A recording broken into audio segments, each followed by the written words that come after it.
Hey, everybody, welcome back. It's the Shepherd's Script Podcast. Hope you guys are having a great day today. We're talking to a reoccurring guest today. He's the man, the myth, the legend, Joey Hawkins. I'll give him a shout out and let him introduce himself again here in a minute. But I want to remind you of a couple things. First, I'm wearing this Duckworth hoodie again. Duckworth makes everything here in America.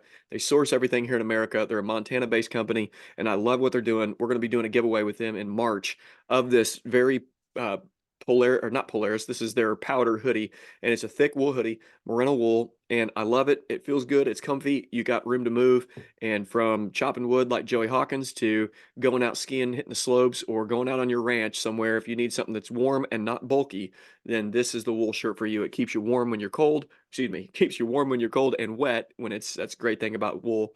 When it's wet, it insulates. And so you want to go ahead and check this out. If you don't, if it's not March when this releases, then still check out Duckworth. I'll put it in the show notes. Really great stuff. And it's legacy pieces of clothing. You're going to spend some money buying this hoodie right here, but you'll have it forever. That's their goal, is to get something you'll pass on to your grandkids, kind of thing. Sons and Slaves podcast, raising sons into men. That's going great. Fruitful and Fearless with Jordan, and she's doing a great job interviewing different ladies and having a fun time with that. So check all that stuff out. All right, Joey Hawkins, how's it going, man? Pretty good. How are you, man? Fantastic. Can't wait to talk. And I'm also we are going to buy another one of your axes for the victor on some Oh, of these yes. competitions here. So we got to do that. But let's pray and then we'll Awesome. catch up. But Father, I thank you for this time. I thank you for a friend and a brother and Joey. I thank you for all that's going on through Rise Performance. I thank you for all that's going on through First Christian Church down in Anna and in his life and ministry and his family. It's just awesome to see. I thank you for a brother. And it's just great to catch up and lead this conversation. I trust you will. In Jesus' name, amen.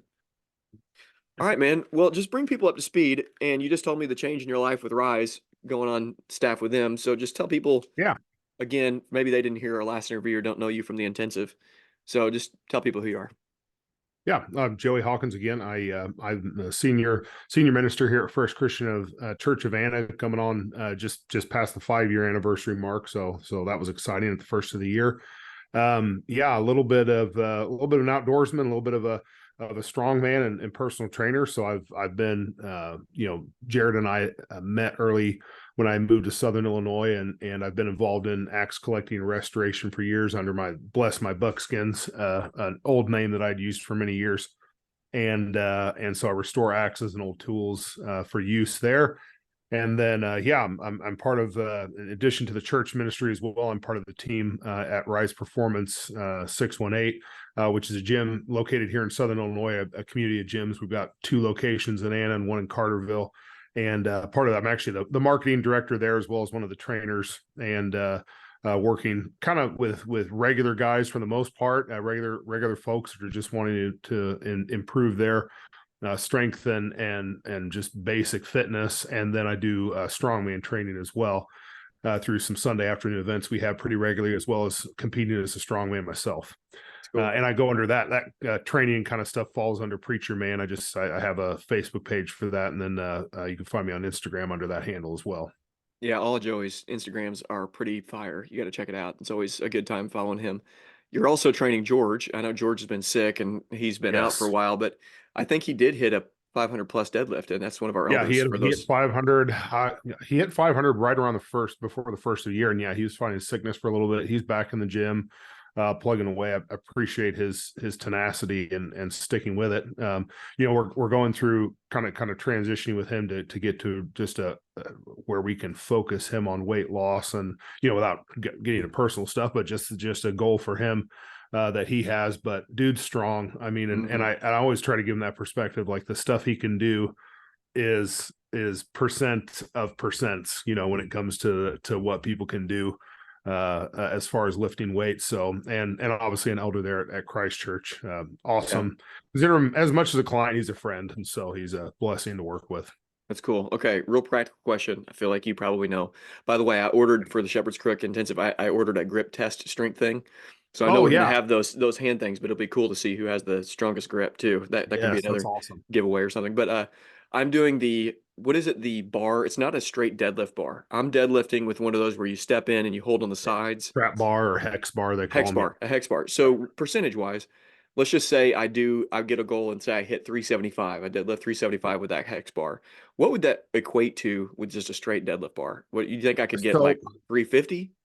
Yeah, I mean, usually you can count on that being somewhere like an 80% of what you did. Like that's just a hard and fast rule with that. There's no straight translation. The thing with like a hex bar and a trap bar is you technically move with that more like you would move with a squat than you would with a straight bar Yeah, deadlift. yeah, that's right, because you're not bending over So nearly as much. You're just you're going you're kind of really straight not down. yeah, you have a very straight upright torso, which you want as upright a torso as you can when you get into the deadlift as well. That's desirable, but the mechanics just move differently.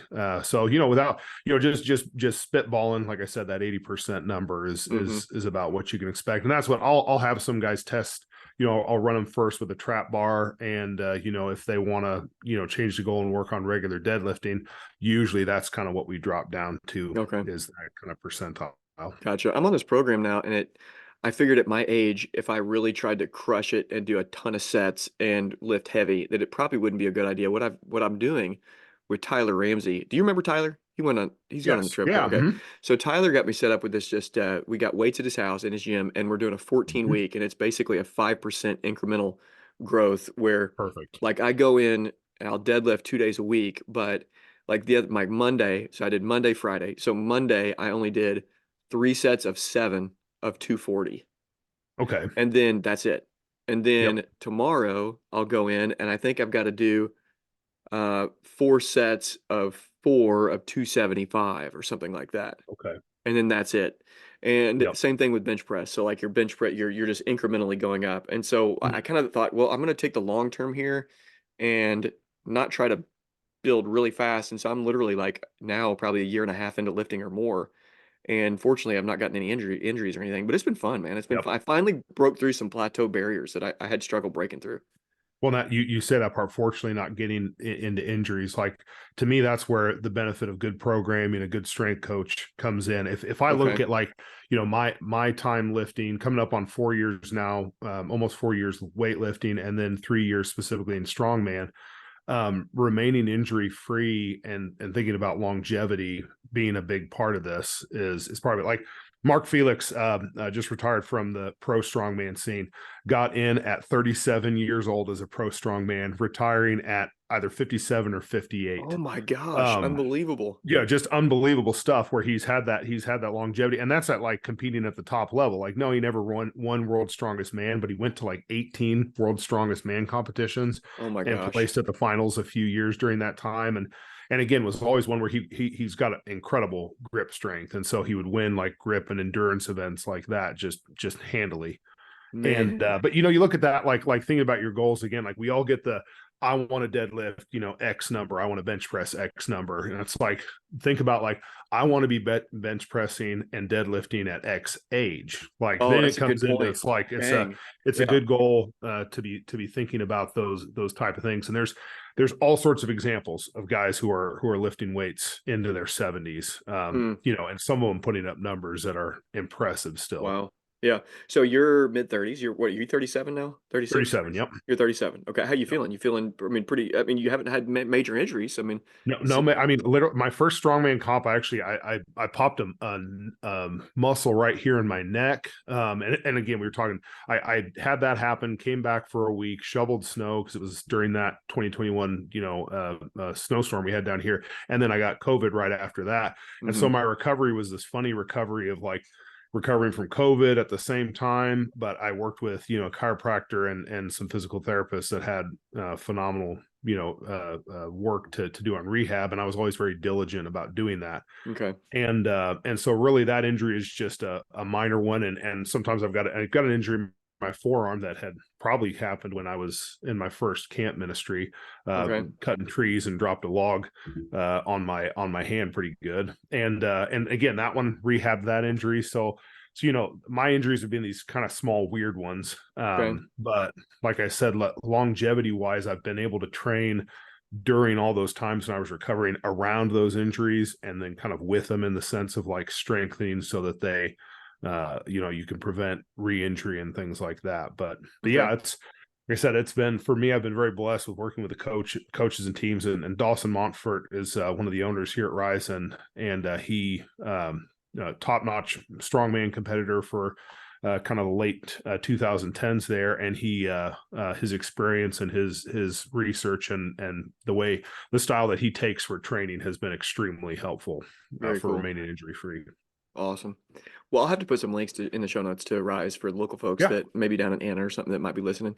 They probably awesome. know. They probably know of you. That's probably where they're listening. But okay, so you also and by the way, if you guys don't know Joey, a tree falls on his arm, and the real concern is how is the tree? So that's the concern. But so did you got a couple deer this year, didn't you? Didn't Yeah. you during deer season? Yes, I'm trying to. I think I got four actually. You I'm got trying. four. No, Nice. I got three. I got three. Okay. How many So I with a got bow? three, How and I many with a took. gun? No, I did get four. I actually shot one with a bow. I got out two days bow hunting. It was the first day I went out, and the guy was hunting out. He just wants all deer shot off, so antlers, whatever, spike, and this little spike walked up, and it was cool because I've always wanted to do this where you shoot a deer and they didn't realize you shot them. It was the first Yeah. time that happened. So put an arrow just right through. I mean, right through his Boilermaker, and he took Nice. about 6 steps and kind of stood there like Hmm. what happened, and then he actually staggered up the hill towards my truck, and so That's I saw him convenient. sort of, and then he died at the edge of the next field up from this little ridge I was hunting on. And so yeah, so I shot him, and then I got one during first shotgun season, and then second shotgun season I tagged two does in the same group that came in. One of those actually sent with George, because Oh, nice. there's always people that want a deer, or that, Yeah, hey, want definitely. an extra one. So Yeah, that's cool. Where do you take it to get processed? Because I tried to take mine. I just got one little one this year, and I tried to take it to Triple C, and they were oh closed. They wouldn't even take it. yeah, no, they're triple C's. I got into triple C this year. I didn't last year. So the first season, it was just a little button buck I shot. And actually I was headed up to Iowa. So I literally just took that deer with me. I gave a little bit to a buddy to throw in with his trimmings because he had shot one that on Friday as well. And then I just took the rest of it to my parents because my dad hadn't shot one for a few years. So I was like, well, I'll Okay. just cut up the meat up there. And again, with a button buck, I'm talking, I maybe took up 20 pounds of meat once I had Right. deboned it and everything.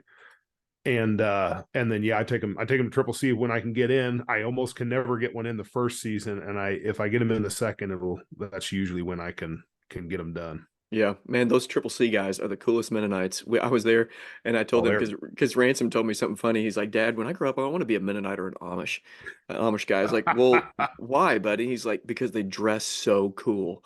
Yeah, And so I told the Mennonite guys there at Triple C, and they just got the biggest kick out of that. That main dude. guy that's always in the office there, Yeah, they run. I mean, well, and they're good businesses to work they're for. I probably mean, so loaded, here, dude.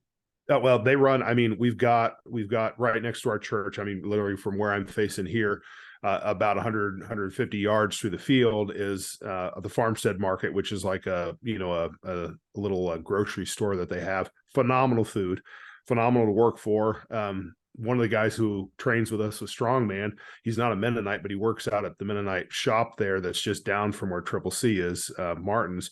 Phenomenal business. And I always joke that, like, I mean, if I was to go out there and work for them, I would just pour my lunch on the floor and eat off the floor of their shop because, like, it's that clean. Like, they run an incredible, now again, you pay for your service there, but you get Yeah, top-notch service on your vehicles. And then yeah, Triple C, you just can't, they put that the new setup they have, which he showed me one day for how they process deer. It's just awesome. Like, they've got really, a system going now, and they've really scaled that as best they can. that's So good cool. business. All right, let's gear shift. Yeah. The intensive, one of the things we're going to do is that strongman competition. In my mind, I'm wondering, okay, what lifts are we going to do and how are we going to do this? Because we've got like Matt Reynolds all the way down to younger boys that are like 8 and 9 years old. So what are you Yeah. thinking? What are we going to do? And on a scale of 1 to 10, Yeah. how much fun is this going to be? Well, so my goal is probably to come up with just three different events that we'll compete at. You'll kind of explain the event, allow people to practice a bit, and then we'll have time runs for each of the events. So probably what I'm going to have, looking at three different things, probably end up involving that axle press again and Yep. working on that. I've got a light Good. enough axle that even some of the young boys, How can much was focus that a little last bit better. year? How much was that We Axopus? I think the one that we were doing for reps that day for repetitions, I like to say we were just running like 145 or so. It was either Okay. 135 or 145. Okay. Gotcha. And And and Heatherly so got how many he get, man? That dude oh, a got like million. I mean, it was 20 plus. it was unreal. Yeah, that's, I mean, guys like that. And again, if you've been putting reps in the gym for 15 years, 20 years, like there's guys like that again, they won't have been in strongman, but if he's bench pressing for reps like that, like, man, some of those guys they'll just school you, and it's just experience. But yeah, we'll scale. So probably doing an axle press. I'll probably do a farmer's carry again and bring some of those handles. And we'll actually, the style I'll probably go for will be a combo of kind of a deadlift and a carry, so that they call fat back farmers, where you have to carry it down, deadlift it several times, and then bring it back. And then I think we're going to end up doing a sandbag, either a carry or a sandbag to shoulder. So we'll be working with three pretty approachable stuff. Last year we had the Atlas stones, and dude, they're a ton of fun, but they're a little intimidating for some people. So the nice thing about all three of those movements is that they're pretty approachable Very movements cool. that we'll be working at. So yeah, I'll come up with some sort of, it may end up being like 4 different weight schemes by the time we set it, where we have our youngest guys go first with the lightest stuff. We'll have some of our high schoolers, and 20 somethings run through a midweight one, and then we'll have a one for the lightweight. Grown men. For the grown men, we'll have a lightweight one and a heavyweight. So we'll just keep it simple. So That's right. yeah, I love it, man. That's cool. Hey, by the way, I've got a book here that I think you'd really like. I heard Eric Kahn mention it Ooh, recently, but Mark Goldman sent me this. And interesting. Goldman, by the way, has gotten a lot stronger over the last year. And Well, he's always been, even last year. Yeah, he's already been pretty yeah, strong. but he's stronger this year. But he told me about this book. Dude, this is a really good book. Non-Christian Yeah, guy, but a lot of really just common grace that's laced awesome. throughout this thing. It's pretty cool. I think you'd like it. Yeah, Um, so a lot of fun. I think for those that are coming on the trip, there's something special about it. There is a good camaraderie that's developed over the years. Justin Schweitzer, he's a intensive legend, and he comes down, and Justin's kind of like a fatherly guy. He's a guy that just gets stuff done. I'm gonna have him. We're gonna do some shooting, which is always fun. North of town, Justin and John did this. Started off the intensive with uh, not combat, with self-defense training. That was really yeah, good. But I think we go up north of town, there's a shooting range. We shoot some guns, and then we come back and do a strongman competition in that first night. I think that'll be a really great afternoon, evening, and guys can go fishing if they want to go fishing. They don't have to do these things; they're options. But man, I yeah. think it'll be a lot of fun. And then the winner, we'll just decide right now. I need to buy like $100 axe from you. So like Okay. a really nice axe that's Yep. something that's just at your call, just something really cool that you think's cool. And then the winner of the Oh yeah. strongman competition will get that. Awesome. Yeah, heck yeah. Okay. Yeah, I'll get something set up. So now let's talk ministry a little bit. I'm curious how the archery program's been going. How's that been? And your kids too. How things going with your kids? I've seen them growing Yeah. up on Instagram and stuff. And how's Michelle and the kids? Yeah. How's everybody doing? They're doing good. With the kids, we've been doing the Upwards basketball program through one of our churches here, which I've really enjoyed. It's been good to see them, to kind of develop in that way and take some initiative.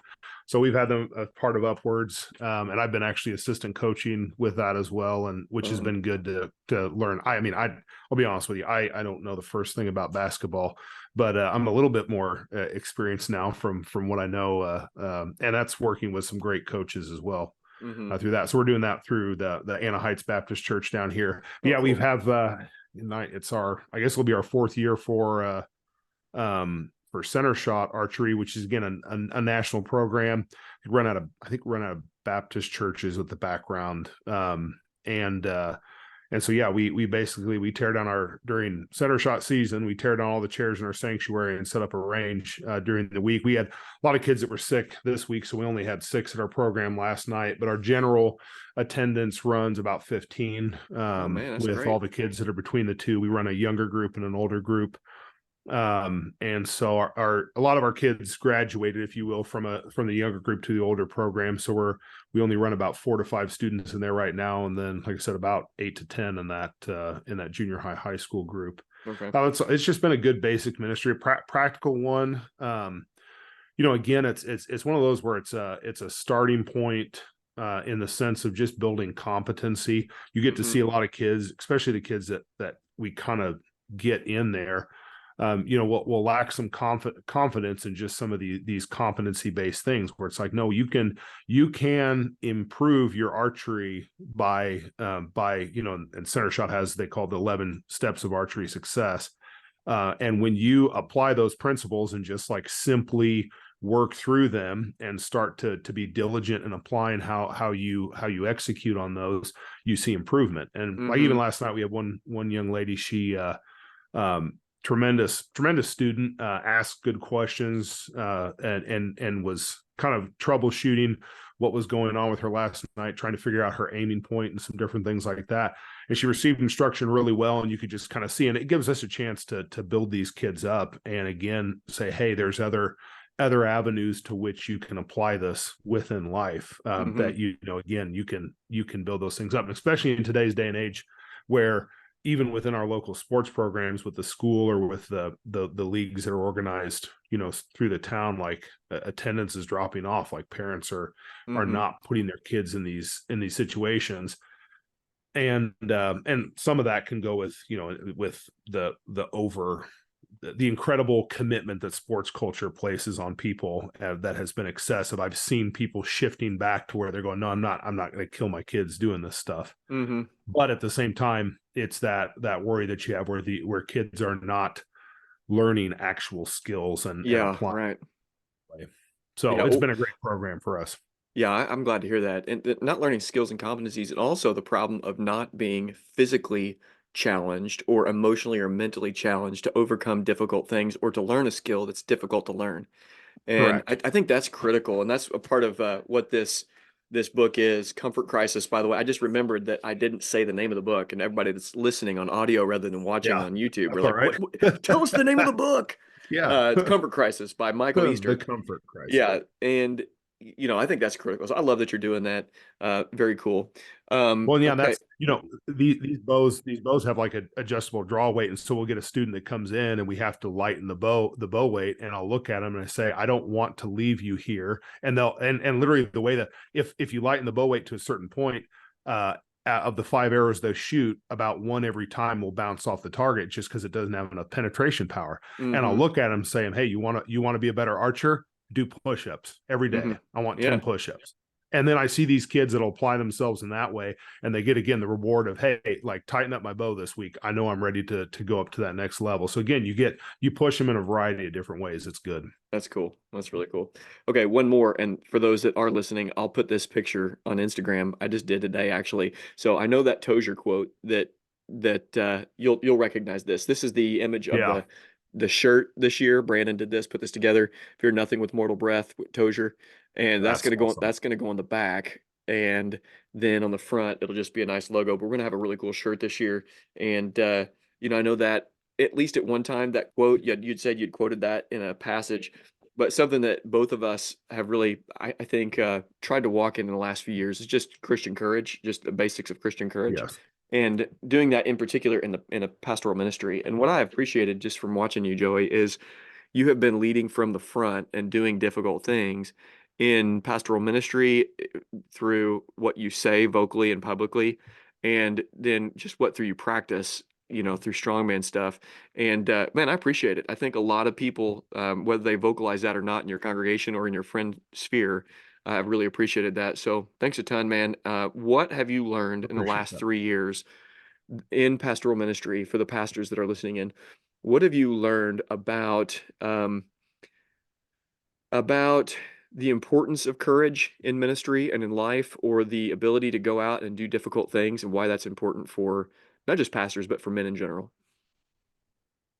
I mean, for certainly the I mean, the pastoral ministry, and even when I preach, I'll talk about this where I'm sharing my perspective as a pastor, or talking, like, to use an old Rush Limbaugh term, inside baseball, about stuff that happens as me as a pastor. But that applies, I find when I talk about myself that way, that people who aren't in pastoral ministry find those same applications. It's not that, if I'd say over the past 3 years, there's a degree to which you have to kind of come to the point, especially with what we experienced through 2020 and 2021, where you don't care what those other voices think when you know what's right, and you have to stand on your convictions. Absolutely. But part of it has been discerning, again, the internal dialogue that I have, and the stuff that can be destructive that way, where if I'm listening to intrusive thoughts is one of those overused phrases in today's self-help kind of language, but this idea that that what you're doing mentally and how you just need to simply be focused on what's true and speaking that. I had a mentor that I connected with this last year, and one of the most helpful things he taught me, and it's nothing really deep in the insight, but he goes, when you're interacting with yourself and when you're talking with yourself, he goes, you have to ask yourself, is the thought true and is the thought helpful? Hmm. And just sort of weed things out with that simple of a mentality. And I look at this past Sunday was one of it's historically the just due to some community events that are always on the calendar. It's historically a very discouraging Sunday for me. I anticipate low attendance. In addition, I was feeling sick. In addition, I'd had some changes come up to the strongman competition I was competing in this weekend, and there was somebody had passed away. I mean, it was one of those where it was 12 things. Hmm. And I had one of the men of my church pray over me just in this office this morning, and sent him a text thanking him for that. But at the same time, by God's grace and learning to apply discipline even within my own thoughts, I made it through a Sunday that typically I would have a slump week of a couple weeks afterwards, just buh. And Yeah. I'm firing on all cylinders. I'm coming in. I had to shift some things around with the strongman competition to where instead of competing in an open class, I am now bumping up to the pro class, which is a Ooh. level I have not competed at. And dude, I'm scared. I'm so excited though. Good. And That's that's great. it. That's the thing. And that's what comes down to with courage too. Man, I'm scared. I'm so excited. That mentality has just built a burning fire within me in the past 3 years, to Mm-hmm. even when I apply that within ministry situations, oh man, there's so much grace and so much ministry work that gets done when you start taking initiative, taking ownership within your own life, Yeah. and within and really again dominion over the things that God has given you in your life, and then applying that to working in ministry, in my family, in my own personal life. It's just awesome. Yeah. Yeah, man. That's good stuff. Yeah. Fellas, this has been a great conversation, and I'm telling you, you want to get to know Joey. Come to the intensive. It's going to be a lot of fun. He's also the resident cook of the intensive this year. Andy's not Yes. going. They're going to be having a baby, and Yeah. Joey has been the cook for I don't know two or three of the.